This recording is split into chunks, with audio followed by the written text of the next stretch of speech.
The plan for day 12 was to move from Camp 4 to Camp 5, almost 3,000 feet of elevation gain in one day. Not to mention having to scale the fixed ropes once again, which had been quite challenging just 2 days earlier.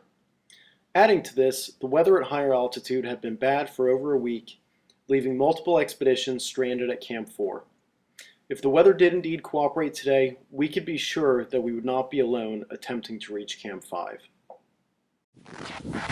So today is the morning that we move up from Camp 4 to Camp 5, up to 17,200 feet. As you can see, the weather is beautiful, but because of the clear blue skies, it also means it's very, very cold. Last night was freezing. It's probably negative 10 degrees right now, without the wind chill. So it's a trade-off. Nice weather, cold nights. Cloudy, warm nights, we're not climbing. So didn't sleep much last night, but today will be a long day, but hopefully it'll go well. We'll see. Despite the low temperatures, the weather looked promising overall, so following breakfast we packed up our tents and started off towards the headwall. Fortunately for us, we managed to beat the crowd and were the first to make it to the fixed ropes on the headwall. The fixed ropes proved challenging yet again and took us much longer than expected to ascend. Once above the headwall, the wind started picking up and the already low temperatures now became dangerously cold. After 4.5 hours of climbing, we reached the cache at 16,200 feet and spent 30 minutes digging it up and repacking our loads. At this stage, we were stuck in whiteout conditions and forced to cover every part of our faces to avoid certain frostbite.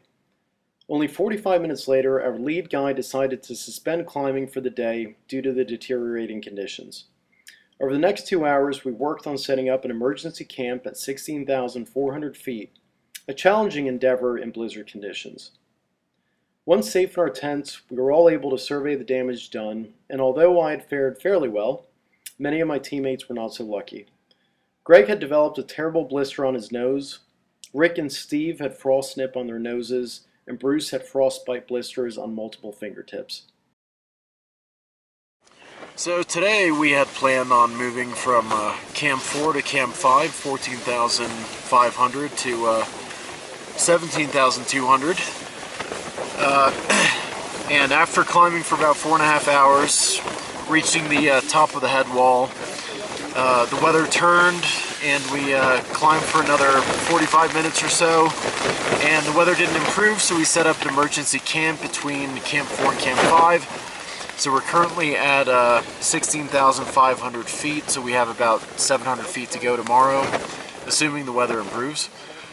And then hopefully we have summit day the day after tomorrow. The winds are pretty strong this evening. We've gone down from a 4-man tent to a 3-man tent, so it's pretty cozy in here tonight.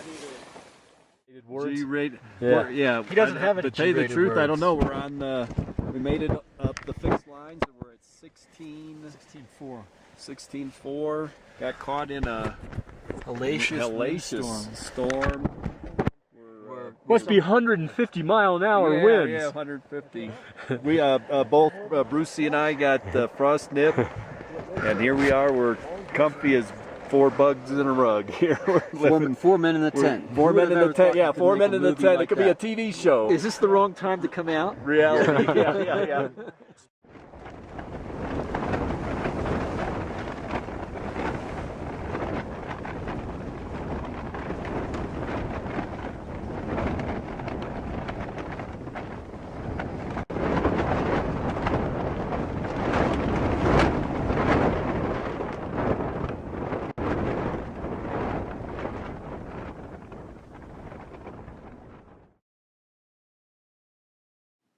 By day 13, the winds had died down, and we were all excited to get up to Camp 5. Although the climb to Camp 5 only took us about 3 hours, it was by far the most technical we'd experienced to date, including the fixed ropes up Washburn's Thumb and a number of other very exposed ledges. By the time we arrived at Camp 5, around 4 p.m., the temperature had dropped significantly. I recall being absolutely freezing despite wearing my heavy down parka. So here we are at Camp 3, or sorry, Camp 5. Camp 5, 17,200 feet. It is really, really cool here. Looks like it's going to be late tonight. It is 8 o'clock, but this is what camp looks like.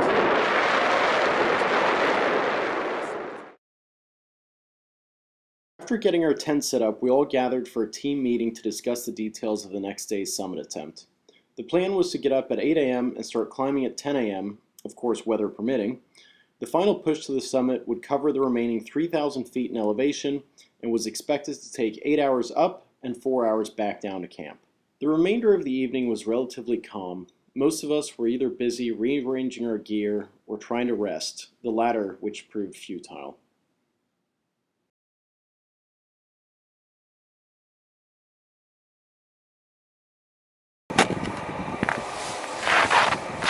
So following 9 months of training, a lot of sacrifice, and a lot of support from family and friends, here we are on summit day. A beautiful day today.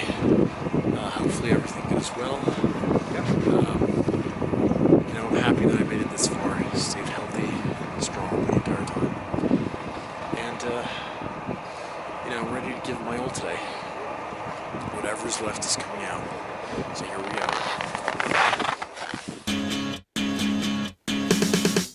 What a waste of time. The thought crossed my mind, but I never missed a beat. Can't explain the who or what I was trying to believe. What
Greg, how do you feel?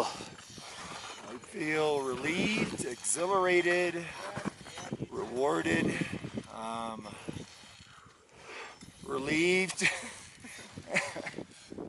Grit and determination for the last 8 hours. You guys, It's amazing, seriously. This You guys guy are awesome. is an animal. no, I'm such a wimp. And I only came up here because you guys forced me to. I don't want to hear it. It's one of the biggest deals I've ever seen, seriously. Great accomplishment. Congratulations. Thank you. We love you.